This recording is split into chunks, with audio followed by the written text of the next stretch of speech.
Gloire à Dieu. Amen, la jeunesse.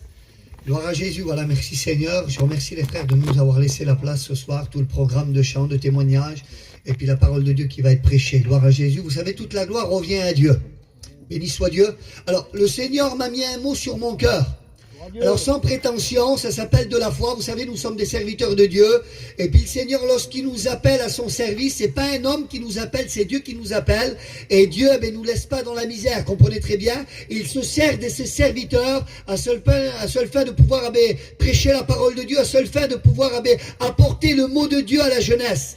Et lorsque le Piou, tout à l'heure, là, avant de chanter le dernier cantique, il a dit un petit mot. Puis, il y avait les frères à côté de moi, et puis je rouvre ma Bible. Puis j'ai pris quelques petites notes. Et puis à un moment donné, je dis au frère, regarde, il était en train de dire carrément le message, quoi. Le cœur du message. Mais gloire à Dieu, merci Seigneur. Je le prends comme une confirmation de la parole de Dieu. Parce que la parole de Dieu, elle se confirme également. Parce que quelquefois, on ne sait pas trop, nous.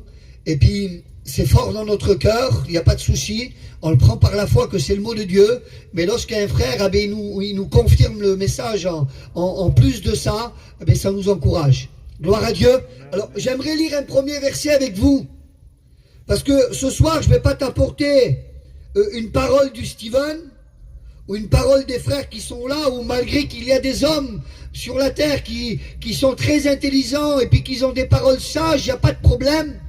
Mais ce soir, j'aimerais t'apporter un mot de Dieu, la parole de Dieu. Alors, j'aimerais lire un premier verset avec vous. Ça se trouve dans l'évangile de Matthieu, chapitre 24, et au verset 37 à 39. Écoutez la parole de Dieu, qu'est-ce qu'elle nous dit ce soir. Ce qui arrivera du temps de Noé arrivera de même à l'enlèvement du Fils de l'homme. Et le verset 38, il dit, car dans les jours qui précédaient le déluge, les hommes mangèrent et buvaient, se mariaient. Il parlait un petit peu du mariage. J'ai retenu, Seigneur, lorsqu'il a dit le garçon il cherchait un top modèle. Eh oui, vous savez, on n'est pas des top modèles. Le plus important, c'est d'avoir un petit fréquentage chrétien, comme ça, je vais dire. Vous savez, des fois, nous, on veut voir la belle apparence. On veut voir la belle voiture, ou alors on veut voir, vous comprenez? Mais le plus important, c'est de chercher, si tu es chrétienne ou chrétien, bien sûr, de chercher une compagne ou un compagnon chrétien. Et écoutez qu'est-ce qui arriva du temps de Noé. Ils se marièrent et marièrent leurs enfants jusqu'au jour où Noé entra dans l'arche. Verset 39. Et ils ne se doutèrent de rien. Alors peut-être que ce soir, toi, tu te doutes de rien. Peut-être que tu es venu ce soir, je ne sais pas, moi, pour passer le temps.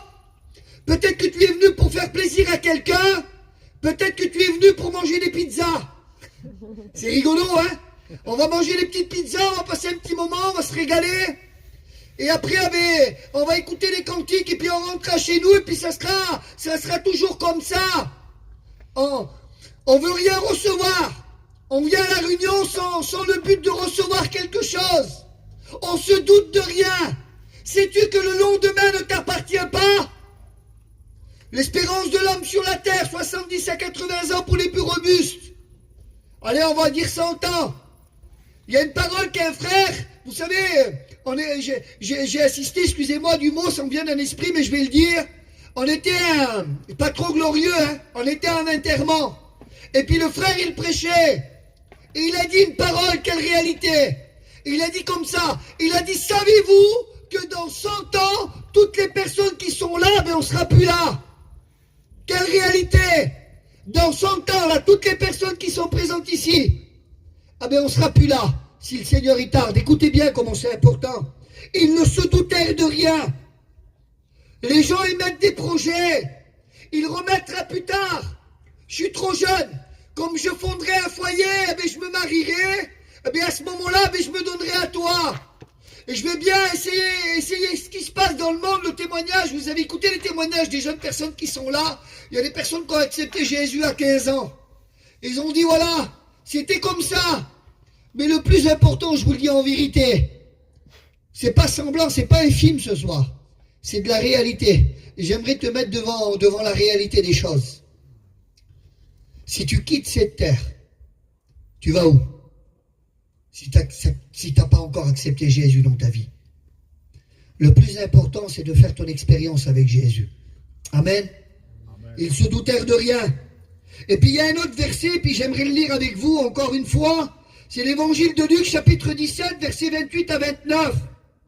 Il dit, ce qui arrivera du temps de Lot arrivera pareillement. Alors là, il y a une petite différence entre le temps de Noé et le temps de Lot. J'aimerais te dire que le temps de Lot nous ressemble un petit peu plus. Alors écoutez bien, soyez attentifs à la différence qu'il y a entre les deux versets. Ce qui arrivera du temps de Lot arrivera pareil.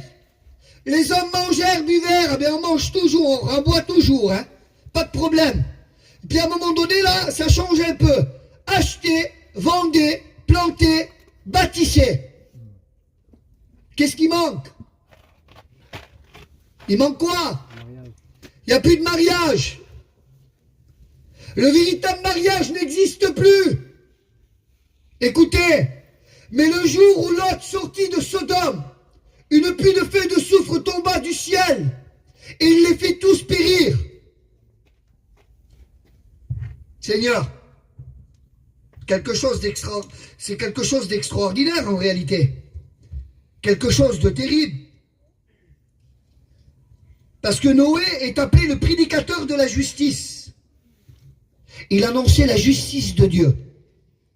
Et puis, j'aimerais qu'on prenne le temps, vous voulez?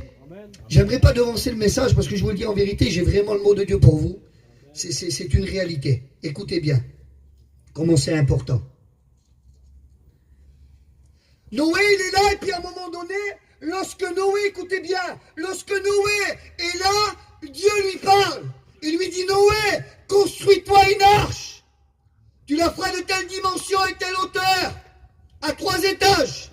Puis j'aimerais vous faire grâce de tout de tous les détails. L'histoire, tu la connais. Et puis à un moment donné, le pieu, il a fait un petit peu allusion. Écoutez comment c'est important. Là, à un moment donné, vous savez qu'est-ce qui se passe? Un mâle et une femelle de chaque espèce d'animal ou d'animaux, ils vont rentrer dans l'arche. Est-ce que c'est normal? C'est normal ou pas? C'est normal. Alors il y a 2 girafes qui passent devant toi, c'est normal.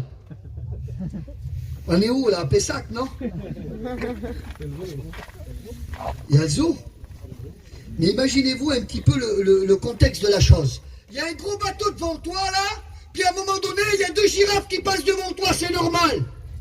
Il y a 2 rhinocéros qui passent devant toi, c'est normal. Ici, là, il va y avoir 2 lions qui vont passer, c'est normal. Aujourd'hui, on voit des choses qui ne sont pas normales et puis il semblerait que c'est normal. Pourquoi le temps de Lot ne parle plus du mariage? Vous savez pourquoi? Parce que le véritable mariage qui a été institué par Dieu en Adam et Ève, dans le jardin d'Éden, n'existe plus. Aujourd'hui, c'est, excusez-moi du mot, il a dit le frère, alors je me permets de le dire aussi. Il y a 2 hommes qui s'embrassent, 2 femmes qui s'embrassent, c'est normal. Aujourd'hui, on voit les publicités à la télévision, c'est normal.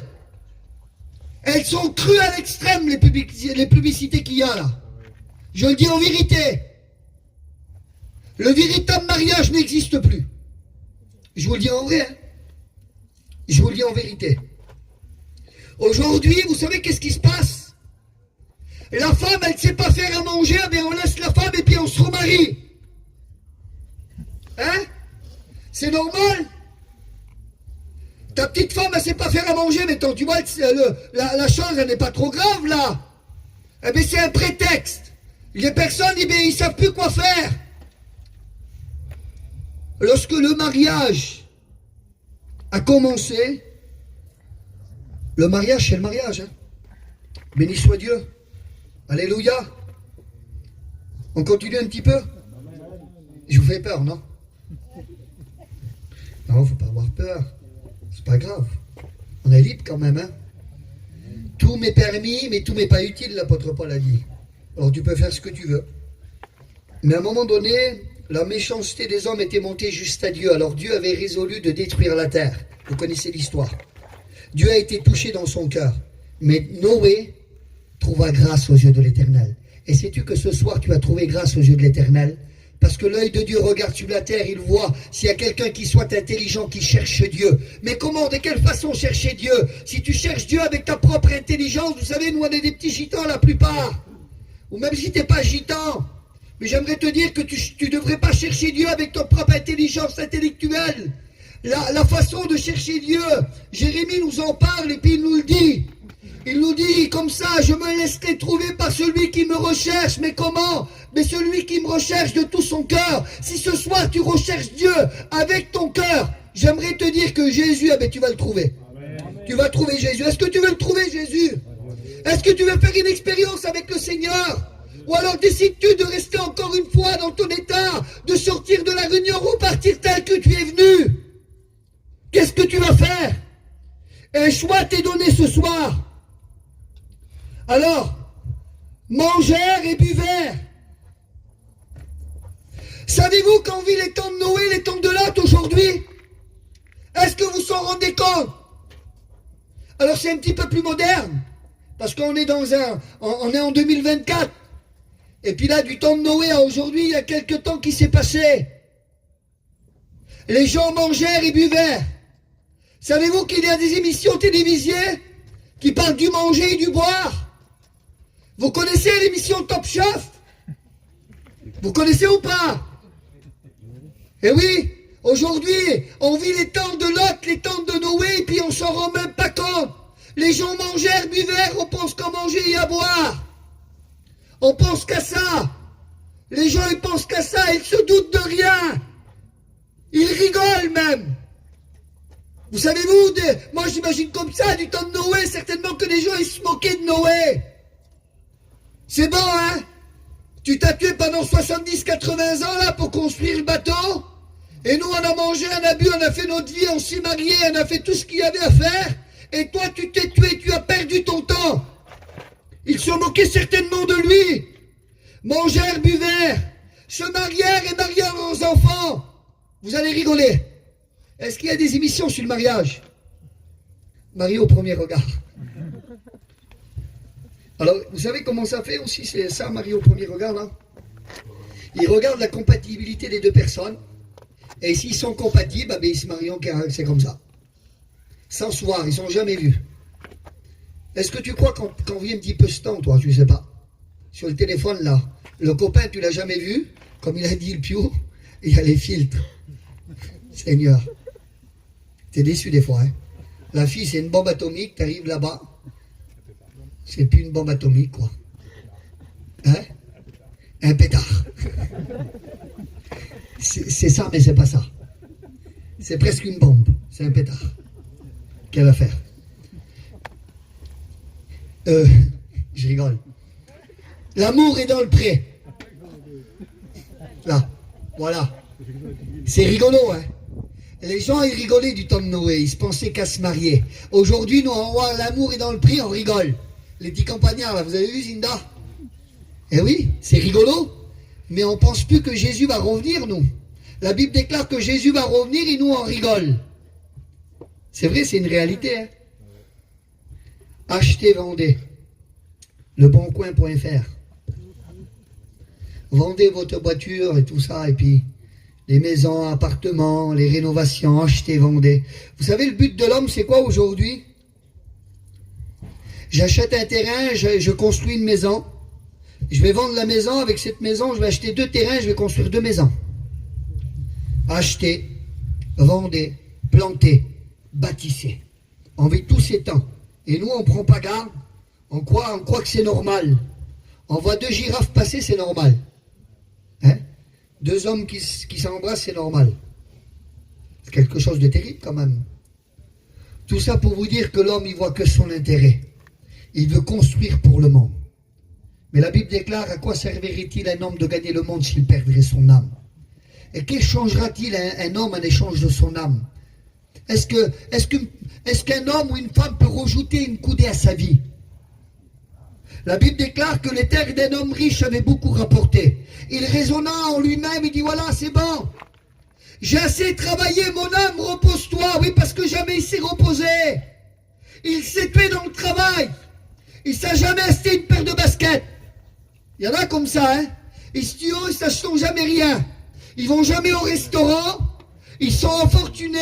Ils sont morts et ils n'ont jamais rien fait. Il y a des personnes comme ça. Il raisonne en lui-même. J'abattrai mes greniers, j'en construirai des plus grands. Et l'Éternel lui parle et lui dit, insensé que tu es, cette nuit même ton âme te sera redemandée. Alors ce qui arrivera du temps de Noé arrivera de même à l'enlèvement du Fils de l'homme. Et j'aimerais lire un autre verset avec vous. Vous me le permettez? Amen. Et après on finit. Vous voyez, je n'ai pas été trop lent. Alors, le verset, je l'avais noté ici. 2 Pierre 2,5. Écoutez qu'est-ce qu'il nous dit. Alors, 2 Pierre 2,5.